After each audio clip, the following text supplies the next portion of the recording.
വെറുതെ വിട്ടിരുന്നപ്പോൾ വിഷമമുണ്ട്. ഞാൻ എന്ത് ചെയ്തു, ബ്രെഡ് സാൻഡ്വിച്ച് ഉണ്ടാക്കാൻ വിളിച്ചു. അപ്പോൾ നമുക്ക് ബ്രെഡ് സാൻഡ്വിച്ചിലേക്ക് കിടക്കാം. ആദ്യം തന്നെ ഞാൻ ചൂടായ പാനിലേക്ക് ഒന്നുമിട്ടില്ല. അതിനു മുമ്പ് നമുക്ക് റെസിപ്പിയൊക്കെ റെഡിയാക്കണ്ടേ. കുഞ്ഞു അരിഞ്ഞ ചിക്കൻ, അതിലേക്ക് കുറച്ച് ഇഞ്ചി വെളുത്തുള്ളി ഞാൻ പേസ്റ്റാക്കിയില്ല, ഇടിച്ചത്, പിന്നെ കുറച്ച് കുരുമുളകും ഉപ്പും മുളക് പൊടിയും തൈരൊക്കെ ഇട്ടുകൊണ്ട് മിക്സാക്കി. അപ്പോൾ ഈ പരുവത്തിലാവും. അത് നമ്മൾ ബട്ടർ ഇട്ടുകൊണ്ട് വാർത്തിയെടുക്കുക.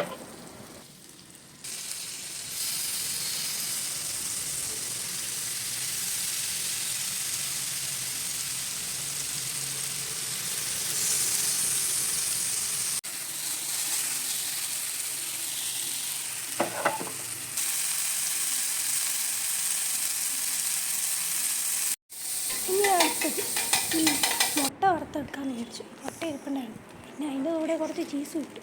പിന്നെ ലാസ്റ്റ് സാധനം ബ്രെഡ് അങ്ങനെ ടോസ്റ്റ് ചെയ്യുക, ഇതൊക്കെ അങ്ങനെ ഡ്രസ്സ് ചെയ്യുക. സാധനം റെഡി.